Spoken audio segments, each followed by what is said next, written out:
If you aren't familiar with Patreon, it's an easy way for those interested in my work to see new exclusive content and updates before anyone else. By contributing as little as $1 per month, patrons will enable me to dedicate more of my time to creating by helping cover the many costs incurred for my work. You have access to a Discord chat, and you can chat directly with me at any time, among other things. Don't forget to check it out.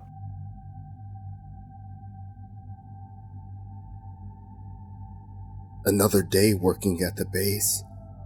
At least today, I don't have to feed it. It's been making so much noise lately. It scares the hell out of me. To give you all some context, I'm a guard at a government base. But I don't work at just any base. Here, we keep different types of prisoners.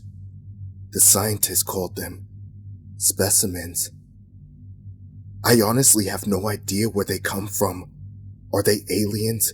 From parallel universes? Cryptids? I think these all might be correct, but I'm not sure. I don't know anything about them. What I do know is that they are dangerous, and everything in here is trying to kill us. I'm not the only guard here. There are a few of us. This place is tight with security, and we don't really know each other's names. In here, we are colors, and my color is blue. I work with green and red this week.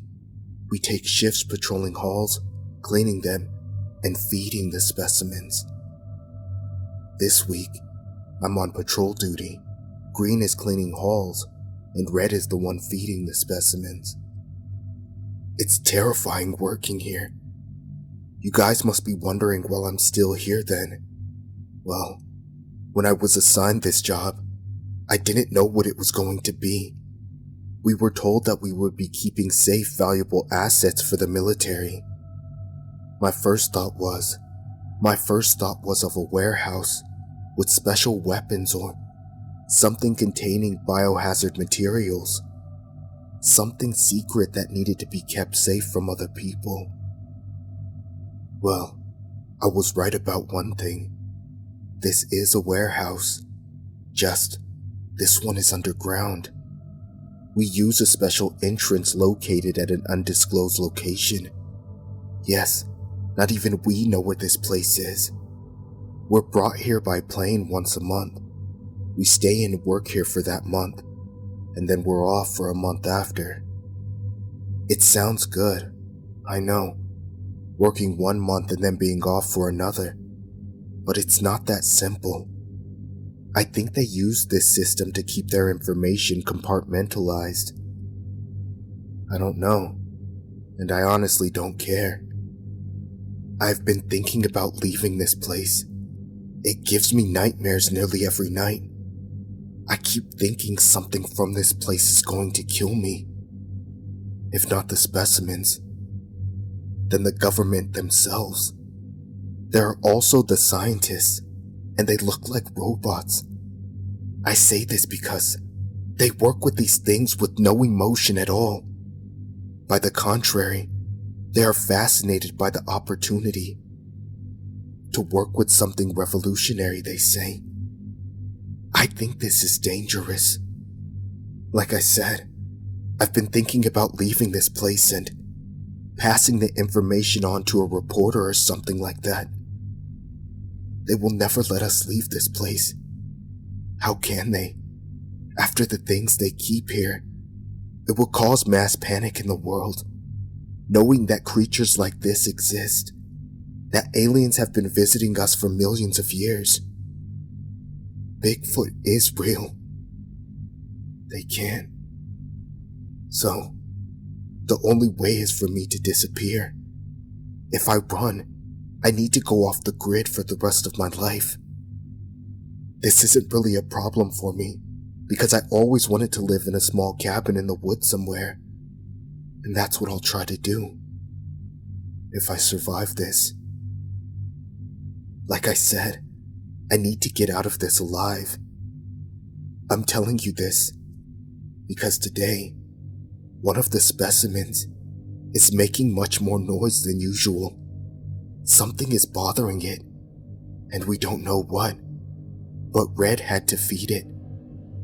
Feeding them is the job we fear the most, because we need to get close to the cell door and open a small compartment to put the food in. Let's just say that some of these creatures can put their limbs, arms, or tentacles through some of these compartments, and you need to be very careful when approaching them.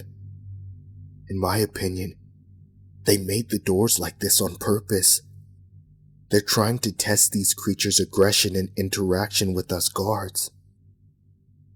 Scientists are protected in their labs and can come close to these specimens when they are in their small induced comas, done by a nerve gas. But us, we're just expendable. We go with nothing and try to survive every day. Well, today wasn't our luckiest day. Let me tell you why. In Sector C, which is the one I'm working on, in cell number 37, there is the specimen that I fear the most. It is terrifying, and it screeches at all times of the day, sometimes louder than the others. But today, I think it's one of the most disruptive days so far.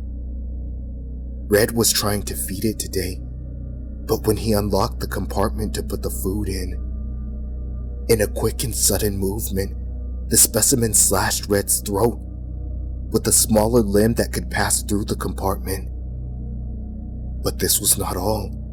It started cutting slices from Red and bringing them inside the cell.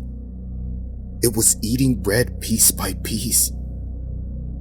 I know this because I was patrolling the hallway and looking at Red at the moment. It was like the world had stopped around me until the base alarm started. I ran as fast as I could, but I could hear the creature screeching louder. But it was a different screech this time, much louder and with a different pitch. I ran to the main lab entrance where all the scientists were. One of them told me, with tears in his eyes, the creature evolved after eating the human flesh and had grown substantially in size and strength. He had tears running down his face and was paralyzed there just looking at me. I heard the creature screeching again and the loud bangs at the door. Two of the scientists started running towards the exit door of the lab. I followed after them, leaving behind the one that gave up on trying to escape. At the time that I was running, I completely forgot about Green. He was tasked with cleaning the halls, but I think he already ran away. That, or the creature got him first. We reached the main elevator. Me and two surviving scientists. We waited impatiently for the door to open. It was taking forever, and while we were waiting, we could hear the screams and the sound of flesh being torn at the end of the hall. The alarm lights were blinking red, and that only made everything more terrifying. The door was still closed. The elevator was still coming down. Out of all the floors that it had to descend past, we were the very last. Finally, it arrived.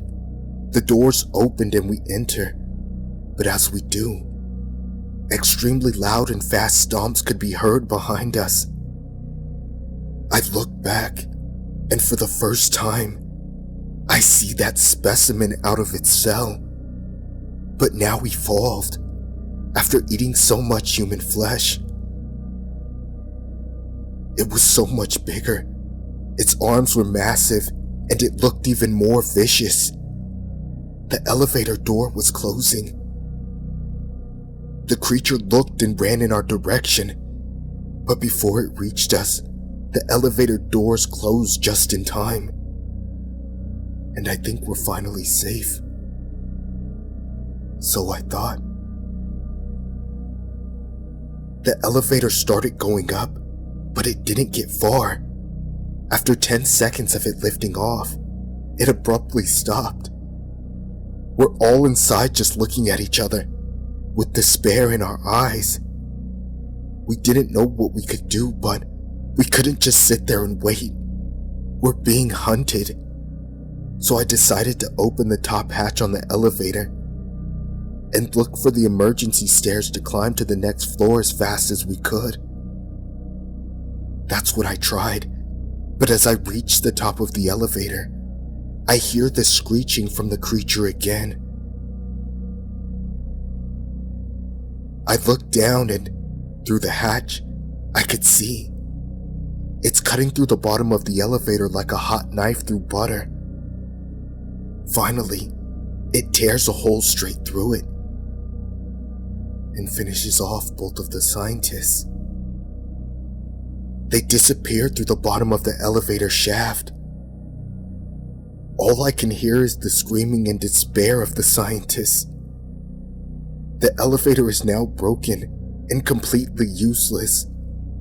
I'm still sitting down here. I'm sitting at the top of it recording this message. I want people to know what happened here. I know I'm not likely going to survive this, but maybe you can make this story be known to everyone.